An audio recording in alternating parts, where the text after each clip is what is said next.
వాజీ వార్తలకి స్వాగతం. ముందుగా నాటి ముఖ్యాంశాలను పరిశీలిద్దాం.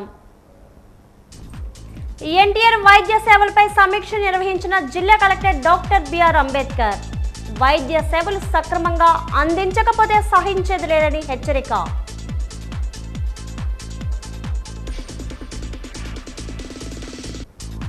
విద్యుత్ భారాలకు వ్యతిరేకంగా ప్రతిజ్ఞ చేసిన వామపక్షాలు. స్మార్ట్ మీటర్లు తొలగించాలని డిమాండ్.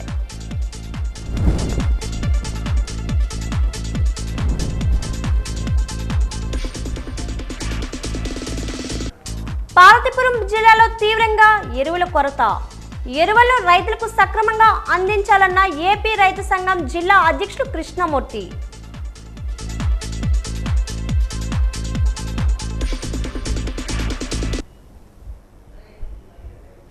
ఎన్టీఆర్ వైద్య సేవ కింద వైద్యం పొందుతున్న రోగులకు ఇబ్బంది కలిగించే పరిస్థితి వస్తే సంబంధిత ఆసుపత్రిపై చర్యలు తప్పవని జిల్లా కలెక్టర్ డాక్టర్ బిఆర్ అంబేద్కర్ తెలిపారు. రోగి అడ్మిషన్ కాలంలో చెల్లించిన మొత్తాన్ని ఆసుపత్రి నుండి డిశ్చార్జ్ అయ్యే రోజునే తిరిగి చెల్లించాలని సూచించారు. అదనంగా వసూలు చేసినట్లు రుజువైతే ఆసుపత్రుల గుర్తింపు రద్దు చేయడం జరుగుతుందని అన్నారు. గురువారం కలెక్టరేట్ ఆడిటోరియంలో ఆసుపత్రుల యాజమాన్యాలతో ఎన్టీఆర్ వైద్య సేవలపై సమీక్షించారు. సాంకేతికపరమైన సమస్యలు ఉంటే ఆసుపత్రుల వారే బాధ్యత తీసుకోవాలని, రోగులపై నెట్టకూడదని అన్నారు. ఏ ఆసుపత్రులపై ఫిర్యాదులు అందింది అని పరిశీలించారు. అత్యధికంగా తిరుమల మెడికవర్పై 28, మిమ్స్పై 12, సాయి సూపర్ స్పెషాలిటీ ఆసుపత్రిపై 9 ఫిర్యాదులు అందినందున ఆ ఆసుపత్రిపై అందిన ఫిర్యాదులు కేసు వారీగా విచారణ చేసి నివేదికను అందించాలని డిఎంహెచ్ఓకు ఆదేశించారు.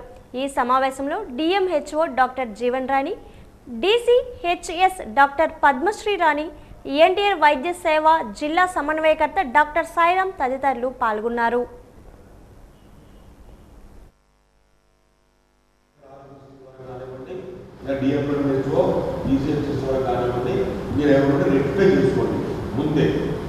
అంతేగాని పేషెంట్స్ ఇబ్బంది పెడతానికి మాత్రం 50% ఉపేక్షించే పరిస్థితి అయితే లేదు. దయచేసి అర్థం చేసుకోండి. వాళ్ళ హాస్పిటల్ మీరు రన్ చేయడం అనేది మీకు ఎంత కష్టమైన పనో పేషెంట్ని ఆ విధంగా చూసుకోవడం వల్ల భాషలో డిస్ట్రిక్ట్ అడ్మినిస్ట్రేషన్ జరుగుతుంది. సో దయచేసి నెక్స్ట్ మీటింగ్ టైంకి మాత్రం ఇటువంటి కంప్లైంట్స్ అనేది లేకుండా ప్రతి ఇన్స్టిట్యూట్ చూసుకోవాల్సిన బాధ్యత మీకు ఉంటుంది. ముఖ్యంగా రిపీటెడ్ ఇన్స్టిట్యూట్స్ ఏదైతే ఉన్నాయో ఇప్పుడు చదువుతున్న కూడా డాష్ మీటింగ్లో కూడా వచ్చింది. జనసేన అధినేత పవన్ కళ్యాణ్ పుట్టినరోజు వారోత్సవాల వేడుకల్లో భాగంగా 2వ రోజైన 42వ డివిజన్ కామాక్షినగర్ మున్సిపల్ నడక మైదానంలో పారిశుద్ధ్య కార్మికులకు సన్మాన కార్యక్రమాన్ని జనసేన సేవాదళ్ విజయనగరం చిరంజీవి యువత సంయుక్త ఆధ్వర్యంలో జిల్లా చిరంజీవి యువత అధ్యక్షుడు త్యాడ రామకృష్ణారావు నిర్వహించారు.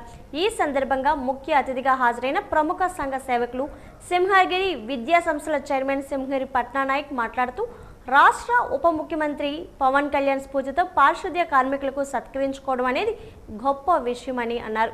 సూర్యోదయం ఆలస్యం అవ్వవచ్చేమో కానీ పారిశుద్ధ్య కార్మికులు మాత్రం సమయానికి వచ్చి ప్రజల ఆరోగ్యం కోసం, తమ ఆరోగ్యాల కోసం కూడా చూడకుండా ప్రాణాలు తెగించి చేసిన వారి సేవలు వెలకట్టలేనివని, వారి కోసం ఏమి చేసినా తక్కువేనని వారి సేవలు కొనియాడారు.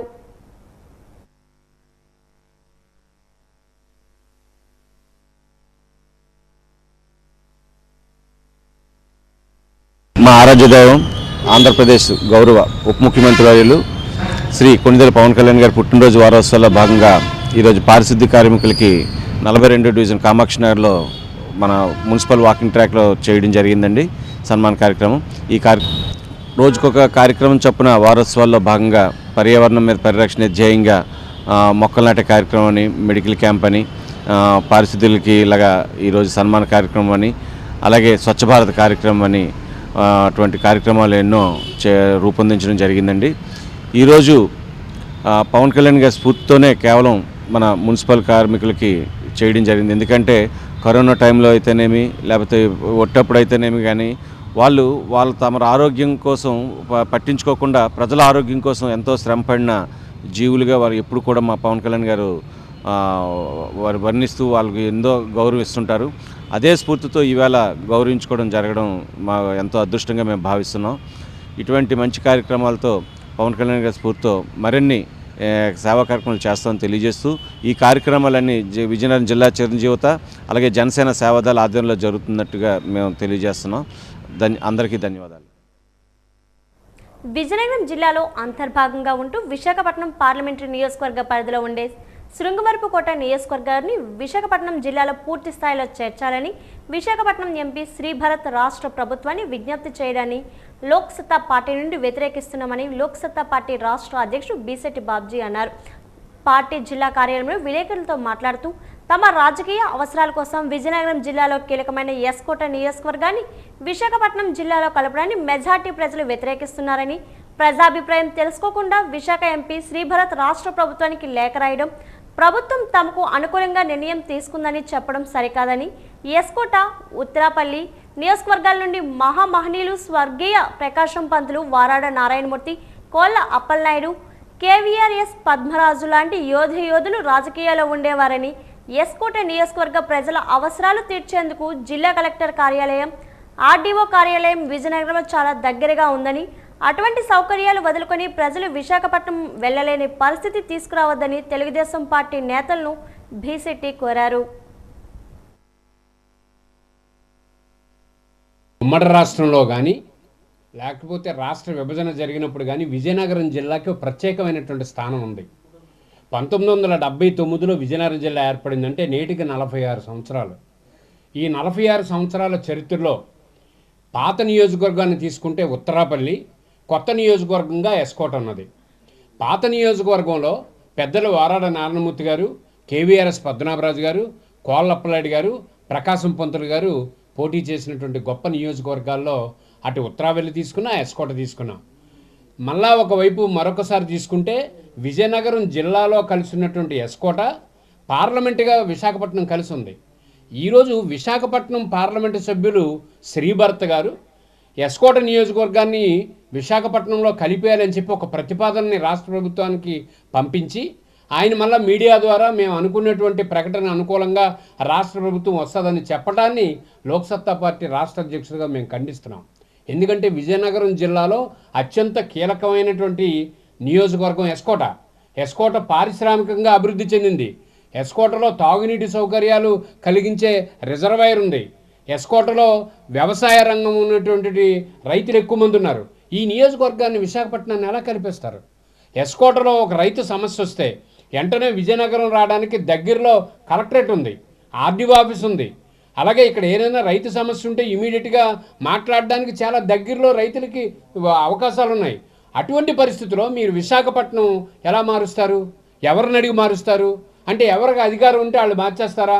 నిజంగా మీకు ప్రజల పక్షాన లాభం కలగాలనుకుంటే, ప్రజల సౌకర్యాలు కల్పించాలనుకుంటే మీరు ఇంకా మౌలిక సదుపాయాలు పెంచండి.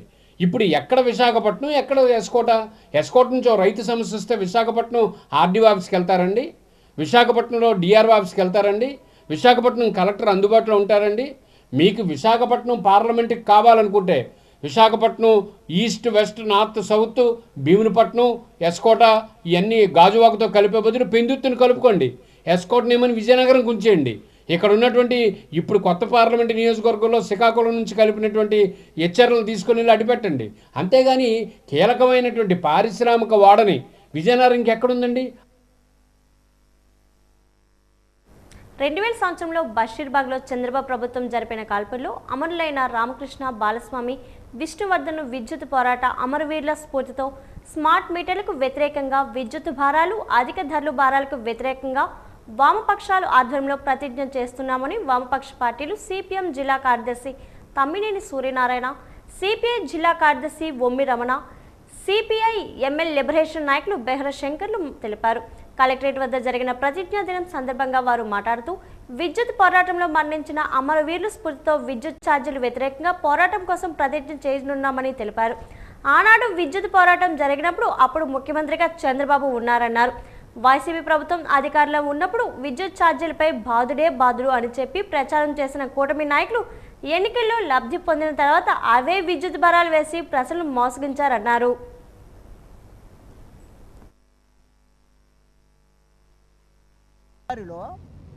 గత ప్రభుత్వం టైంలోన అప్పు పరిమితికి మీకు ఒక రాష్ట్రానికి ఉండే అప్పు ఏదైతే ఉందో పరిమితి, ఆ పరిమితికి మించి ఈ విద్యుత్ సంస్కరణలు ఆంధ్రప్రదేశ్లో అమలు చేస్తే మీకు అప్పులు ఇస్తాము, అప్పు ఎక్కువగా ఇస్తామని చెప్పేసి కేంద్ర ప్రభుత్వం చెప్పడంతో గత ప్రభుత్వం జగన్మోహన్ రెడ్డి గారి ప్రభుత్వం ఈ విద్యుత్ సంస్కరణలన్నీ కూడా మళ్ళీ ఆంధ్రప్రదేశ్లో ప్రవేశపెట్టడం జరిగింది.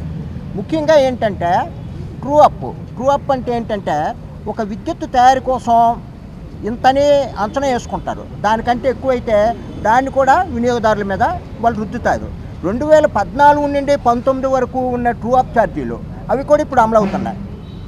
అంతేకాకుండా సర్దుబాటు ఛార్జీలు అంటే విద్యుత్ ఉత్పత్తి కోసం వినియోగించే గ్యాస్ కానీ బొగ్గు కానీ మార్కెట్ ధర పెరిగినట్టుగైతే దాన్ని కూడా వినియోగదారుల మీద చేసే పద్ధతే ఈ సర్దుబాటు విధానం. ఈ సర్దుబాటు విధానం ఇక్కడ దోపిడీ ఎలా జరుగుతుందంటే, సపోజ్ ఆంధ్రప్రదేశ్లో ఉండే బొగ్గు సరఫరా అంతా కూడా విద్యుత్ థర్మల్ ప్లాంట్కి ఆదానియే. అతను విదేశాల్లో కూడా బొగ్గు గనులు ఉన్నాయి. కంపల్సరిగా 20% విదేశాల బొగ్గు, ఈ దేశంలో బొగ్గు లభించినా విదేశీ బొగ్గు గనులను తెప్పించుకోవాలని అదానీకి అనుకూలంగా కేంద్ర ప్రభుత్వం చేసిన నిర్ణయం ప్రకారంగా విద్యుత్ ఉత్పత్తి కోసం థర్మల్ ప్రాజెక్టులన్నిటి కోసం అదానీ బొగ్గు గన్ని తీసుకొస్తాను. ఇదే రోజు దాదాపు 25 సంవత్సరాల క్రిందట ఏదైతే విద్యుత్ ఆందోళనలో అసలు బాపారో వాళ్ళకి నివాళులర్పిస్తూ వాళ్ళు తాలూకా ఆత్మ బలిదానం ఏదైతే ఉందో ఆత్మ బలిదానం సాక్షిగా ఈరోజు కూటమి ప్రభుత్వం ఏదైతే విద్యుత్ ఛార్జీలు పెంచుతుందో పెంచిన ఛార్జీలు తగ్గించుకోవాలి, ఆదానితో జరిగినటువంటి ఒప్పందం ఏదైతే ఉందో రద్దు చేయాలి, స్మార్ట్ మీటర్లు రద్దు చేయాలి.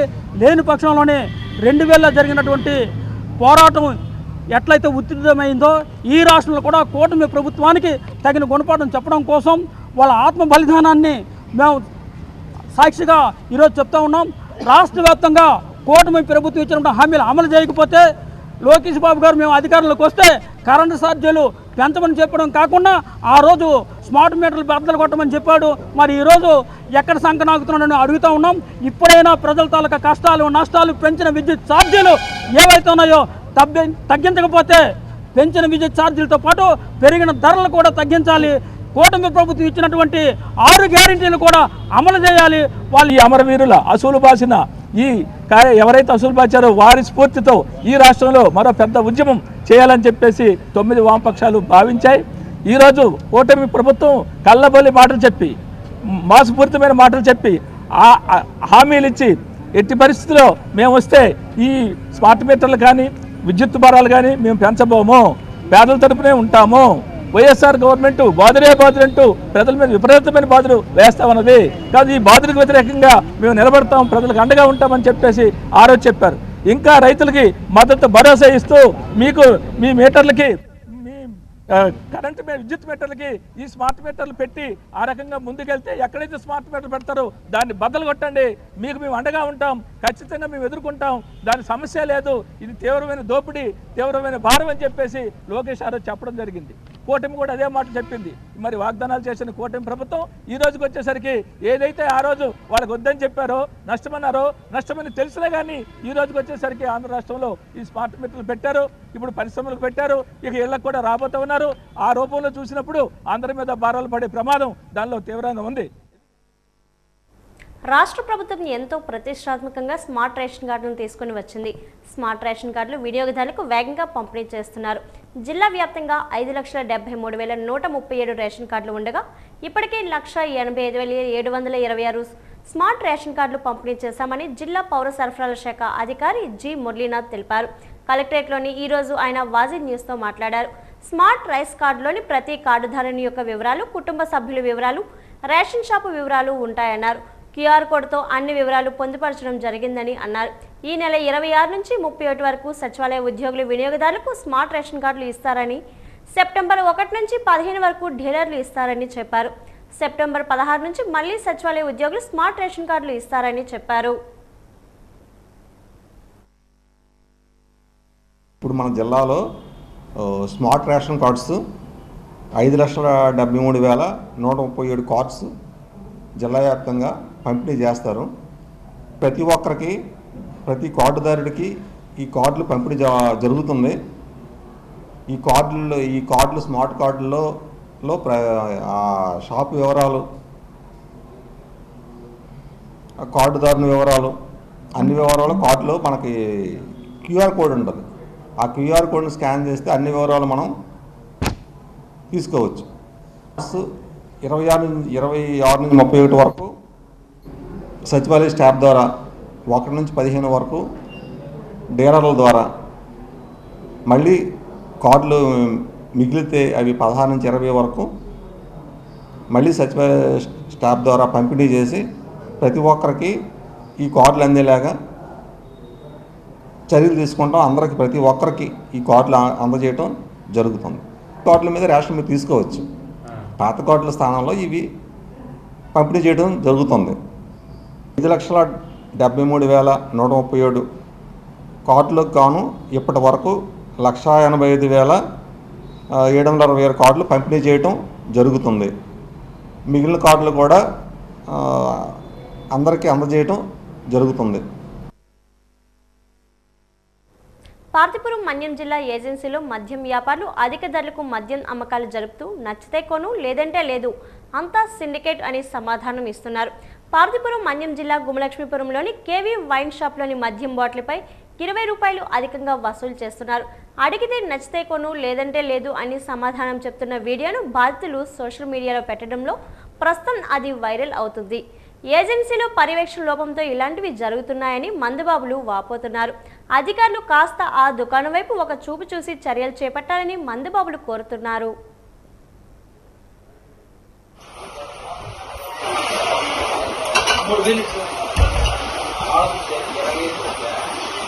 ఫోన్ పే ఉంది కదా, ఎంత? 600. ఇక్కడ 180 ఉందన్న. కాదు, 180 ఉంది. 200 కింద అమ్ముతుంటారు.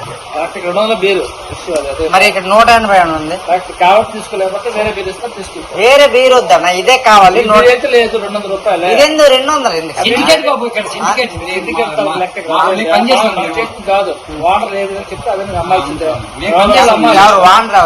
ఎవరో ఉన్నారు ఇక్కడ అన్న. ఇక్కడ ఎంఆర్పి ఏది అది కొంటాం మేము. పార్తీపురం మన్యం జిల్లా కొమరాడ్ మండలం గుమ్మడ పంచాయతీ గుమ్మడ గ్రామానికి చెందిన కౌలు రైతు సిప్పాడ గౌర్నాయుడు పండించిన మొక్కజొన్న మరియు ప్రతి పంట ఏనుగుల వల్ల పూర్తిగా నష్టం జరిగిన పంటలు ఈరోజు గురువారం సిపిఎం నాయకులు కొల్లి సాంబమూర్తి పరిశీలించడం జరిగింది. పరిశీలించిన అనంతరం ఆ మొక్కజొన్న మరియు పత్తి తోట వద్ద నుంచి పత్రికా విలేకరులతో మాట్లాడుతూ గుమ్మడ గ్రామానికి చెందిన సిప్పాడ గౌర్నాయుడు ఒక కన్ను పూర్తిగా కనిపించకపోవడం, ఇంకో కన్ను మసమసగా కనిపిస్తున్న నేపథ్యంలో భార్య మరియు 2 పిల్లలతో జీవిస్తున్న సందర్భంలో పొలం లీజుకు తీసుకొని పంటలు పండించి ఆర్థికంగా లాభపడుతున్న సందర్భంలో ఈ రోజు ఏనుగుల వల్ల పంటలు పూర్తిగా నష్టం జరగడంతో పూర్తిగా కుటుంబం అప్పులు చేసి డబ్బులకు అప్పులు తీర్చుకోలేక చిన్న భిన్నమయ్యే పరిస్థితి ఉంది. దీనికి సంబంధించి పూర్తి వివరాలు చూడగలరు.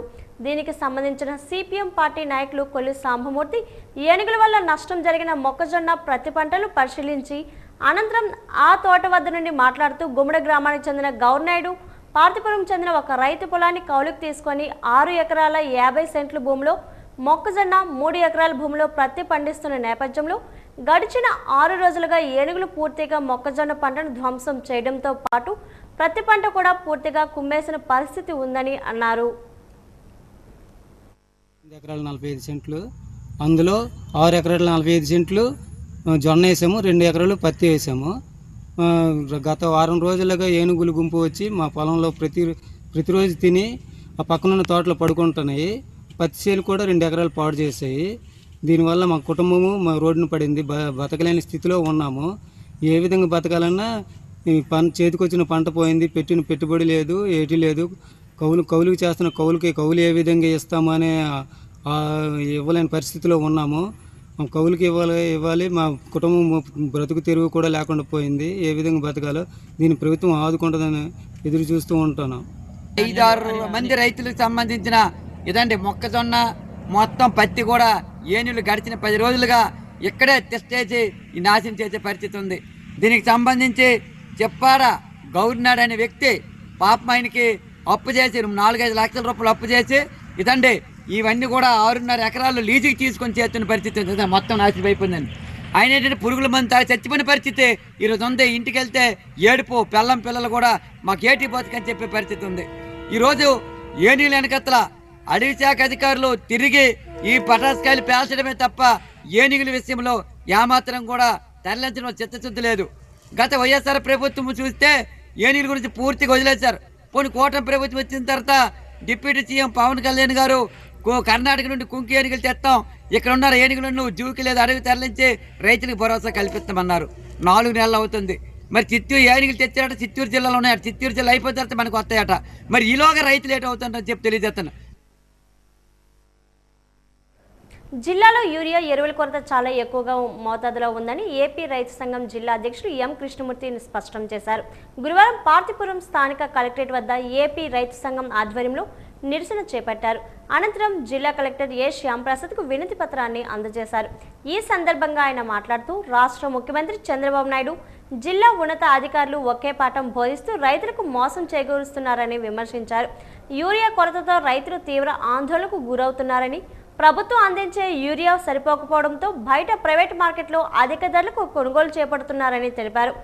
ప్రభుత్వ యూరియా కొరతను కప్పిపుచ్చేందుకు యూరియా ఫాస్ఫేట్కి బదులుగా నానో యూరియా ఫాస్ఫేట్ ఎరువులు గుళికలు కొనుక్కోవాలని రైతులపై ఒత్తిడికి గురి చేస్తున్నారని, ఇది చాలా అన్యాయమని మండిపడ్డారు. సంబంధించి ఈ యూరియా ప్రభుత్వం వారు చాలా టైట్ చేశారు. మేము సచివాలయాలకు వెళ్ళి అడిగితే ఎన్ని ఎకరాలు ఉన్నాయి, 1 బస్తా ఇస్తామంటున్నారు. ఆ బస్తా కూడా చాలా మంది రైతులకి అందలేదు. అందిన వాళ్ళకి అందాయి, అరకొరగా ఉంది. యూరియా అయితే మాత్రం చాలా టైట్గా ఉంది. అయితే ఒక్కొక్క రైతు 5 ఎకరాలు ఉంటాడు, 3 ఎకరాలు ఉంటాడు, కౌలుకి చేస్తాడు. ఎకరాకు 1 బస్తా అవసరం. ఎకరాకు 1 బస్తా అవసరం అయితే 10 ఎకరాలకు 1 బస్తా ఎలా సరిపోతుంది? అందుకని చెప్పేసి ఈరోజు అరటి కానీ ప్రభుత్వం వారేమో మీరు నానో యూరియా వచ్చింది, యూరియాకు బదులు యూరియా టైట్గా ఉంది, నానో యూరియా వాడండి, పిచికారీ చేయండి అంటారు. పిచికారీ చేస్తే ఎకరాకి స్ప్రే చేయడానికి 500 అవుతుంది. అందుకని చెప్పేసి ఈరోజు యూరియా ఇవ్వమని చెప్పేసి మేము అడగడం జరుగుతుంది. అలాగే అరటి ఉంది, లేదంటే చెరుకు ఉంటుంది, లేదా ఆయిల్ ఫామ్ మొక్కలు ఉంటాయి. వీటికి ఎకరాకు 1 బస్తా అవసరం. మరి 10 ఎకరాలు మాకు ఉంది. మరి 1 బస్తా ఇస్తే ఎలా సరిపోతుంది? సాధారణంగా ఆయిల్ ఫామ్ అరటికి అయితే యూరియా, సింగిల్ సూపర్ ఫాస్ఫేటు, తర్వాత పొటాసు వాడతారు. ఈరోజు ఆ యూరియా అందక సింగిల్ సూపర్ ఫాస్ఫేట్ ఒకటే మేము వేసుకోవడం జరుగుతుంది. బయట మార్కెట్లో అడిగితే 500-600 రూపాయలు ఇమ్మంటున్నారు. అది కూడా యూరియా దొరకట్లేదు. ఈ రకంగా ప్రభుత్వం మా రైతాంగ సమస్యలు గుర్తించి తక్షణమే రైతులకు కావాల్సినంత యూరియా సరఫరా చేయాలని చెప్పేసి మేము ట్రిప్పు మా ఊరికి అనేది రామవరం రైతు భరోసా అనేది పంచడం జరిగింది. పంచేటప్పుడు వచ్చి మేము వెళ్ళట్టు అదే యూరియా కనుకొని వెళ్తే మనిషికి 1 మూట అనుకొని చెప్పినప్పుడు ఇచ్చారండి. అయితే 1 ఎకరం 2 ఎకరాలు చేసిన రైతుకి అయితే 1 మూట సరిపోతుంది. ఇప్పుడు నేనే 10 మంది రైతులు ఏమొచ్చి 10 ఎకరాలు 15 ఎకరాలు కౌలుకు చేసిన వాళ్ళం కూడా ఉన్నాం. వీళ్ళకి 1 మూట ఇస్తే దానికి ఎటుకు సాలక 1 ఎకరంకే జల్లిసి ఉన్న 10 ఎకరాలు కూడా అది ఖాళీగా ఉంది. ఇప్పుడు ఆల్రెడీ గుండ జల్లి ఎకరం జల్లి ఒక 15 రోజులు అయిపోతుంది. ఇప్పుడు రెండోసారి గుండ జల్లాలంటే అసలు పూర్తి గుండ లేదు. మరి మాకు గుండ అయితే బాగా డిమాండ్ ఉంది. ఇప్పుడు ఇమీడియట్గా మాకు గుండ ఇవ్వగలిగితేనే మేము దాన్ని వ్యవసాయం మాకు సక్రంగా. జిల్లాలోని అన్ని రకాల సంక్షేమ వసతి గృహాలకు సెప్టెంబర్ నాటికి మరుగుదొడ్ల సౌకర్యాన్ని కల్పించాలని జిల్లా కలెక్టర్ డాక్టర్ బిఆర్ అంబేద్కర్ ఆదేశించారు. ఆర్డబ్ల్యూఎస్ సంక్షేమ శాఖల ఉన్నత అధికారులతో తమ ఛాంబర్లో సమావేశమై హాస్టల్లోని మరుగుదొడ్ల సౌకర్యంపై సమీక్షించారు. అక్కడి వసతులను ప్రతిపాదనలు తెలుసుకున్నారు. ఈ సందర్భంగా కలెక్టర్ మాట్లాడుతూ స్వచ్ఛ భారత్ మిషన్ ద్వారా హాస్టల్కు మరుగుదొడ్ల సౌకర్యాన్ని కల్పించేందుకు చర్యలు తీసుకోవాలని ఆదేశించారు. జిల్లా వ్యాప్తంగా 15 సాంఘిక సంక్షేమ హాస్టళ్లను మరుగుదొడ్లు నిర్మించాల్సి ఉందన్నారు. వీటిలో 11 హాస్టళ్లు గ్రామీణ ప్రాంతాల్లో ఉన్నాయని, వీటిని ఆర్డబ్ల్యూఎస్ ద్వారా నిర్మిస్తామని, పట్టణ ప్రాంతంలో ఉన్న మిగిలిన 4 హాస్టళ్లు మున్సిపాలిటీ ఆధ్వర్యంలో నిర్మించాలని ఆదేశించారు. బీసీ సంక్షేమ శాఖ పరిధిలోని 39 హాస్టల్లో మరుగుదొడ్లు నిర్మించాల్సి ఉందన్నారు.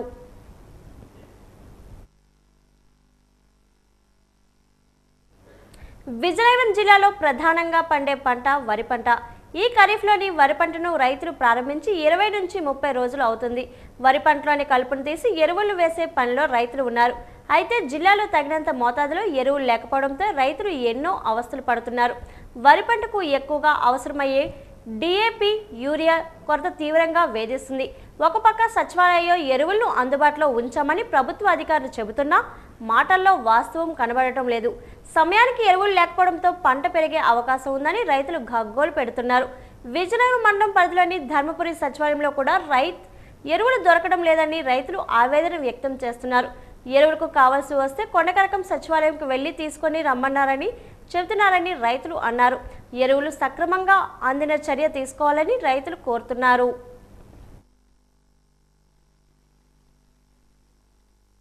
ఎరువులు దొరకలేదండి. ఊరియా కొంతేనే ఏవైనా ఇస్తాం, అంత కొట్ల మీద. సత్యాలయం అయితే అసలు లేదు. ఎడకో వెళ్ళుకొని బ్యాగ్ని కొనుక్కో తెచ్చుకోవడమే. ఈ ఆడవులు 700, 800 వ్యవసాయం పండిద్ది దానికే రాలేదు. కాదు మరి వ్యవసాయం మీద ఉన్నోళ్ళం కాబట్టి మరి తప్పక అలా చేయడం. ఇక్కడైతే సత్యాలయం దొరకలేదు. కొండకారకం వెళ్ళమంత అక్కడ బోల్డ్ 9 ఉంది.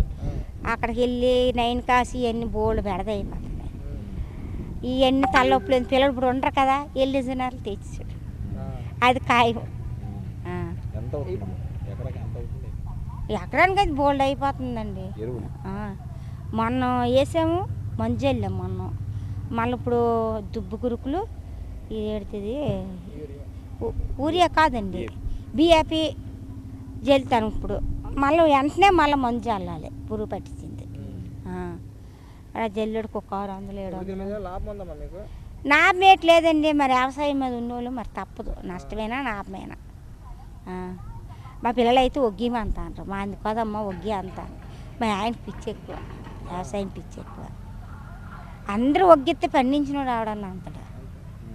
అందుకే మరి అలాగా పండించడం.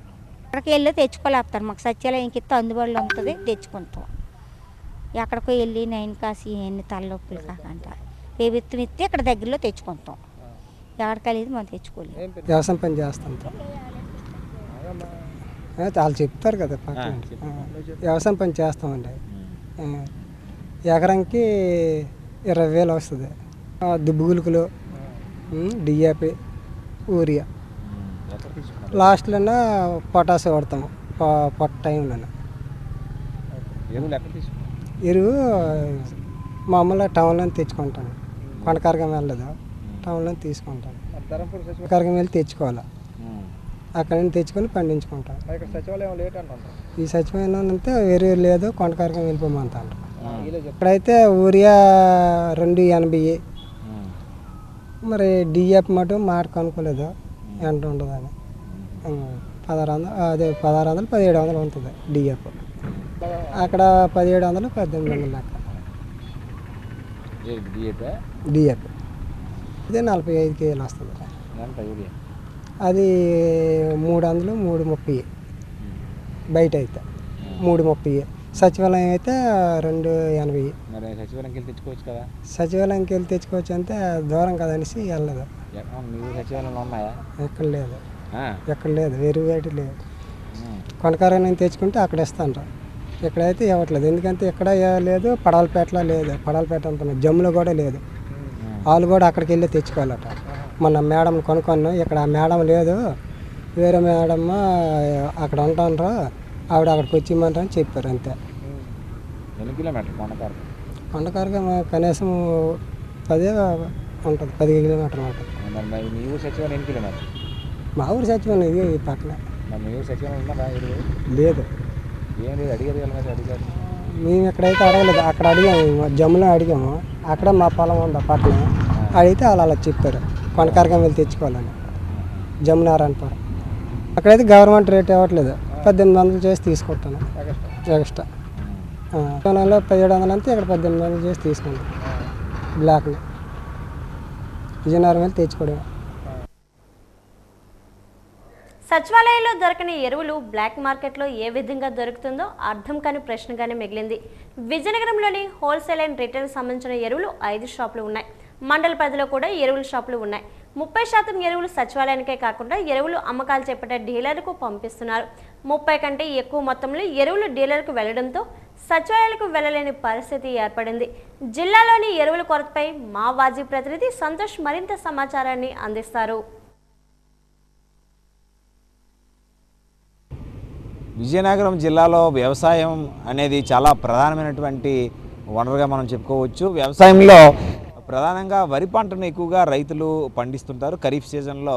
దీనికి సంబంధించి అయితే ఇప్పుడు ప్రస్తుతానికి వరి నాట్లు వేసి సుమారు ఒక 20 రోజుల నుంచి నెల రోజులు అవుతుంది. అయితే ఈ నేపథ్యంలో ఎరువుల కొరత తీవ్రంగా ఉందనే మనం చెప్పుకోవచ్చు. జిల్లాలో ఒక పక్క డిఏపి, అదేవిధంగా యూరియా కూడా ఎరువుల కొరత తీవ్రంగా వేధిస్తుందని మనం చెప్పుకోవచ్చు. మనం విజయనగరం మండలం పరిధిలో ఉన్నటువంటి ధరంపూరి పొలం పరిసర ప్రాంతాల్లో మనం ప్రస్తుతం ఉన్నాం. అయితే ఇక్కడ ఉన్న రైతులు వెర్షన్ చెప్తుంటే సచివాలయాల్లో ఎరువులు అనేది దొరకటం లేదు.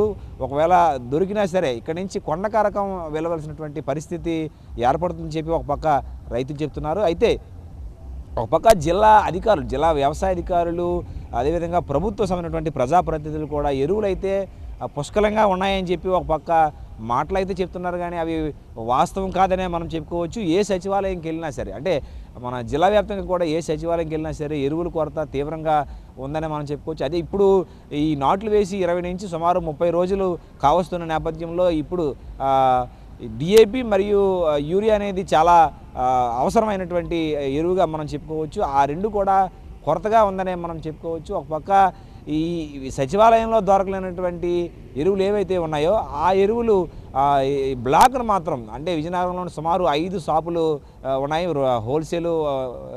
హోల్సేల్ మరియు రిటైల్ సంబంధించినటువంటి 5 షాపులు ఇక్కడ ఎరువులు సంబంధించినటువంటి షాపులు ఉన్నాయి. అయితే విజయనగరమే కాదు, చుట్టుపక్కల ప్రాంతాల్లో కూడా హోల్సేల్ రిటైల్ షాపులు బ్లాక్ను అయితే మాత్రం దొరుకుతున్నాయి. కానీ సచివాలయాలకు సంబంధించి మాత్రం ఎలాంటి ఎరువులు దొరకలేని పరిస్థితి ఉందని చెప్పి ఒక పక్క రైతులు ఆవేదన వ్యక్తం చేస్తున్నారు. ఇప్పటికైనా సరే ప్రభుత్వం సంబంధించినటువంటి ప్రజాప్రతినిధులు కానీ అధికారులు కానీ స్పందించి సచివాలయాల్లో ఇప్పటికైనా సరే డిఏపి మరియు యూరియా సంబంధించినటువంటి ఏవైతే ఎరువులు ఉన్నాయో వాటినన్నింటి కూడా సక్రమంగా సప్లై చేస్తే రైతులు హర్షం వ్యక్తం చేసే అవకాశం ఉందని చెప్పి రైతులు చెప్తున్నారు. వీడియో జర్నలిస్ట్ రవితో సంతోష్, వాజీ న్యూస్, ధర్మపూర్ నుంచి. ఇప్పటి వరకు గ్రానైట్ తవ్వకాలకు వెన్నుదనగా నిలిచిన ఎమ్మెల్యేకి బడి దేవరమ్మపై భక్తి, రైతులపై అనురక్తి వెనుక ఉన్న రహస్యం ఏమిటని, ప్రజలకు నిజం చెప్పాలని ఏపీ రైతు సంఘం జిల్లా అధ్యక్షుడు ఎం కృష్ణమూర్తి పత్రికా సమావేశం ద్వారా ప్రశ్నించారు. గురువారం పార్తీపురం స్థానిక సుందరయ్య భవనంలో బడి దేవరకొండపై ఎమ్మెల్యే వైఖరిపై పత్రికా సమావేశాన్ని నిర్వహించారు. ఈ సందర్భంగా ఆయన మాట్లాడుతూ బడి దేవరకొండపై మరోసారి ప్రజాభిప్రాయం తీసుకోవాలి అని, పార్తీపురం ఎమ్మెల్యే మాట్లాడడం పచ్చి మోసమని, ఇంతవరకు ప్రజా అభిప్రాయంతోనే గ్రానైట్ తవ్వకాలు జరుగుతున్నట్లు దాన్ని నమ్మించడం ద్రోహమని పేర్కొన్నారు. అప్పుడు ఇప్పుడు ప్రజాభిప్రాయం లేకుండానే గ్రానైట్ తవ్వకాలు జరుగుతున్నాయని అన్నారు.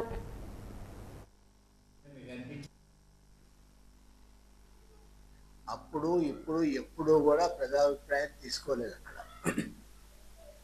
ప్రజాభిప్రాయం లేకుండా ఎలా మీరు గ్రానైట్ చేస్తారని చెప్పి 2016లోనే ప్రజా సంఘాలన్నీ కలిసి ఒక పరిరక్షణ కమిటీగా ఏర్పడి పోరాడి, దాంతోపాటు ఇది రిజర్వ్ ఫారెస్ట్, దీంట్లో లీజ్ లైసెన్స్ ఎలా ఇస్తారని చెప్పేసి ఫారెస్ట్ డిపార్ట్మెంట్ కూడా అభ్యంతరం పెట్టింది. దానికి హై లెవెల్ కమిటీ కూడా వేశారు. కమిటీ కూడా ఇది ఫారెస్ట్ డిపార్ట్మెంట్దే, రిజర్వ్ ఫారెస్ట్ అని నిర్ధారణ చేసింది. నిర్ధారణ చేసిన తర్వాత 2017లో ఆ లీజ్ లైసెన్స్ రద్దు చేయడం జరిగింది. ఇది వాస్తవం. మరి ఎమ్మెల్యేగా ఉన్నతను అంతవరకు లేరు కాబట్టి అతను తెలియకపోవచ్చు. మరి కొండ మీదకి వెళ్ళేటప్పుడు ఇంతకాలం బట్టి ఇదంతా జరుగుతున్నప్పుడు అసలు గతంలో ఏం జరిగిందో తెలుసుకోవాలి కదా. తెలుగుదేశం నాయకులతో పాటు వాళ్ళైనా చెప్పాలి కదా, గతంలో జరిగింది సారు, ఇది వాస్తవం అని చెప్పేసి. అంటే ఇవి తెలియక కాదు, తెలిసే ఈరోజు తన అవసరం ఏమిటో అర్థం కాలేదు. ఇంతకాలం బడిదేవరకొండ గ్రానైట్కి చేయటానికి ఎమ్మెల్యే వెన్నుదనగా నిలబడ్డారు. మరి ఇవాళ ఎందుకు దేవత మీద భక్తి, ప్రజల మీద అనురక్తి కలిగిందో ఎమ్మెల్యే గారు ఇప్పటికైనా చెప్పడం మంచిది. లేదా గత కొద్ది రోజులుగా తుఫాన్ ప్రభావంలో జిల్లాలో కురిసిన వర్షాల కారణంగా పశువులకు అంటువ్యాధులు వ్యాపించే అవకాశం ఉందని విజయనగరం జిల్లా పశు వైద్యశాల అసిస్టెంట్ డైరెక్టర్ డాక్టర్ ధర్మారావు తెలిపారు. ఈరోజు ఆయన వాజీ న్యూస్తో మాట్లాడుతూ కుక్కలకు అంటువ్యాధులు ప్రబలకుండా ర్యాబిట్స్ వ్యాధి నివారణకు వ్యాక్సిన్ వేయాలన్నారు. వ్యాక్సిన్ వేయడం వల్ల కుక్కల నుంచి మనుషులకు వ్యాధులు వ్యాపించకుండా జాగ్రత్తలు తీసుకోవాలని అన్నారు. అలానే కుక్కలకు శారీరక శక్తి పెరిగేలా న్యూట్రిషన్ ఫుడ్ ఇవ్వాలన్నారు. స్కిన్ ఎలర్జీ రాకుండా న్యూట్రిషన్ ఫుడ్లో సమతుల్యతను పాటించాలన్నారు.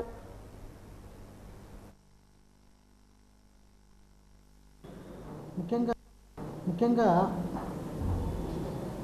పెట్స్లో 45 డేస్ నుండి కూడాను వ్యాక్సిన్స్ వేసుకోవాలి. 45 డేస్లో ఒక వ్యాక్సిన్ వేసుకోవాలి. 7 డిసీజెస్ రాకుండా వ్యాక్సిన్ వేసుకోవాలి. దాన్ని తర్వాత 66 రోజులకి దానికి బూస్టర్ వేసుకోవాలి. అదేవిధంగా ఇయర్లీ రీవ్యాక్సినేషన్ అనేది వేసుకోవాలి. ఈ వ్యాక్సిన్ వేసుకోవడం వల్ల డాగ్స్కి చాలా ఫ్యాటల్ డిసీజెస్ అంటే చాలా ప్రమాదకరమైన ఒక 7 జబ్బుల నుండి మనం కాపాడేవారం అవుతాం. అందులో ముఖ్యంగా కెనైన్ డిస్టెంపర్, పారోవైరల్ ఇన్ఫెక్షన్, పారా ఇన్ఫ్లుయెన్సా, అలాగే కాకుండా అదేవిధంగా 90 డేస్లో రేబీస్ వ్యాక్సిన్ కూడా వేసుకోవాలి. అదేవిధంగా 120 డేస్లో దానికి బూస్టర్ డోస్ వేసుకొని అలాగే యాన్యువల్ రీవ్యాక్సినేషన్ అనేది ప్రతి సంవత్సరం కూడాను మన యాంటీ ర్యాబీస్ వ్యాక్సిన్ వేసుకుంటే కుక్కల నుండి కుక్కలకు కానీ కుక్కల నుండి మనుషులకు కానీ ఈ ర్యాబీస్ వ్యాధిని రాకుండా నివారించే అవకాశం ఎక్కువ ఉంటుంది. కాబట్టి అదేవిధంగా ముఖ్యంగా ఈ డయేరియాని, స్కిన్ ప్రాబ్లమ్స్ అన్నీ కూడాను ముఖ్యంగా మన డాగ్స్లో ఎక్కువ అవుతుంది. అలాగే కొన్ని హార్ట్ ఇష్యూస్ కూడా రావడం జరుగుతుంది. ముఖ్యంగా స్కిన్ ప్రాబ్లమ్స్ అనేవి ఎక్కువగాను ఈ సమ్మర్ మంత్స్లో అట్లా ఎక్కువ వస్తాయి. ఒక ఏప్రిల్ నుండి జూన్ జూలై వరకు కూడా ఎక్కువగా ఈ స్కిన్ ప్రాబ్లమ్స్ ఎక్కువ ఉంటాయి. ఎందుకంటే వీటిలో స్వెట్ గ్లాండ్స్ ఉండవు మన డాగ్స్లో. కాబట్టి ఎక్కువగా ఈ స్కిన్ ప్రాబ్లమ్స్ అది చెమట రూపంలో బయటకు వెళ్తే కొంత తగ్గుతుంది. బట్ చెమట రూపంలో బయటకు వెళ్ళదు కాబట్టి ఉన్న మల్లాలు దీంట్లో స్కిన్ ప్రాబ్లమ్స్ అనేవి ఎక్కువ వస్తాయి. అదే టైంలోని హీట్ ఇంటాలరెన్స్ కూడా ఉంటుంది. కాబట్టి ఫుడ్ కూడా సరిగ్గా తీసుకోకపోవడం వల్ల న్యూట్రిషనల్ డెఫిషియన్సీ వల్ల కూడా స్కిన్ ప్రాబ్లమ్స్ వస్తాయి. సో ఈ స్కిన్ ప్రాబ్లమ్స్ని మనం రెక్టిఫై చేసుకోవడానికి మంచి న్యూట్రిషన్ ఫుడ్ ఇవ్వాలి. అన్ని రకాలు కార్బోహైడ్రేట్స్, అలాగే మాంసకృతులు, ఫ్యాట్స్, ఆయిల్స్, ఎవ్రీథింగ్ అన్ని సమతుల్యంగా ఉండే ఫుడ్ ఇస్తే. కొత్తవలస మండలం కొత్తవలస ప్రాథమిక వ్యవసాయ సహకార పరపతి సంఘం పాలకవర్గ ప్రమాణ స్వీకార మహోత్సవ కార్యక్రమంలో ముఖ్య అతిథిగా ఎస్కోట శాసన సభ్యురాలు కోళ్ల లలిత కుమారి పాల్గొన్నారు. ఈ మేరకు నూతనంగా చైర్మన్గా ఎన్నికైన కోళ్ల శ్రీను గారిని మరియు డైరెక్టర్గా ఎన్నికైన గొంప పోతునాయుడు, భూసాల సూర్యనారాయణ సాల్వతో ఘనంగా సత్కరించారు. ఈ సందర్భంగా శుభాకాంక్షలు జరిపారు. ఈరోజు కొత్తవలస మండల కేంద్రంలోని కోఆపరేటివ్ కార్యాలయం ప్రమాణ స్వీకార మహోత్సవ కార్యక్రమంలో పాల్గొన్న ఎమ్మెల్యే మాట్లాడుతూ కోళ్ల శ్రీను పీసీఎస్ చైర్మన్గా ప్రమాణ స్వీకారం చేస్తున్నందున వారికి హృదయపూర్వక శుభాకాంక్షలు తెలుపుతున్నానని, రైతుల అభ్యున్నతే ప్రధాన ధ్యేయంగా పనిచేసి సొసైటీని మరింత ఆర్థికంగా బలోపేతం చేయాలని, రైతులకు శ్రేయస్ కొరకు ప్రత్యేక శ్రద్ధ పెట్టి ఎరువులు, విత్తనాలను రైతులకు అందుబాటులో ఉండే విధంగా చూడాలని కోరారు. మరి మరొక మాట, మన విశాఖపట్నంలోకి మన నియోజకవర్గాన్ని కలపడానికి ప్రతిపాదనలు కూడా ఇచ్చాం. శ్రీమైన కమిటీకి చంద్రబాబు గారు ముఖ్యమంత్రి గారి దృష్టిలో నేను పెట్టాను. అలాగే భరత్ గారు మన ఎంపీ గారు కూడా మన పార్లమెంట్లో సమావేశాలప్పుడు వారు కూడా ప్రతిపాదనలు కూడా ఇచ్చారు. అదేవిధంగా జిల్లా కలెక్టర్ గారు కూడా ప్రభుత్వ తరపున ప్రతిపాదనల కోసం మరి దరఖాస్తు పంపించమని చెప్పి జిల్లాకు కూడా వచ్చింది. కలెక్టర్ గారు కూడా మరి నన్ను అమ్మ మీ యొక్క అక్కడ నియోజకవర్గాన్ని ఇలా పంపమని ప్రతిపాదన వచ్చింది విశాఖపట్నంలో కలపడానికి, మీ యొక్క ఆలోచన ఏంటి అని చెప్పి కలెక్టర్ గారు అడిగితే, సార్ మాకు ఎన్నికల హామీల్లో కావచ్చు, ప్రభుత్వ పరంగా కావచ్చు, అక్కడ మాట ఇచ్చున్నా తప్పకుండా ప్రభుత్వానికి నివేదిక పంపించమని నేను కూడా వారికి చెప్పడం జరిగింది. అనుమతులు కూడా వెళ్ళాయని ప్రభుత్వం దృష్టికి చేరవేశారని మరి మీ అందరికీ కూడా తెలియపరుస్తూ వార్తలు ముగించే ముందు ముఖ్యాంశాలు మరోసారి. ఎన్టీఆర్ వైద్య సేవలపై సమీక్ష నిర్వహించిన జిల్లా కలెక్టర్ డాక్టర్ బిఆర్ అంబేద్కర్. వైద్య సేవలు సక్రమంగా అందించకపోతే సహించేది లేదని హెచ్చరిక.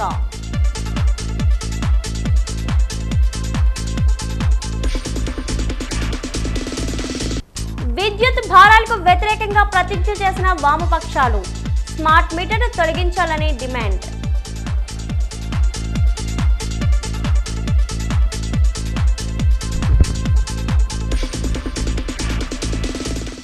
పార్వతీపురం జిల్లాలో తీవ్రంగా ఎరువుల కొరత. ఎరువులను రైతులకు సక్రమంగా అందించాలన్న ఏపీ రైతు సంఘం జిల్లా అధ్యక్షుడు కృష్ణమూర్తి.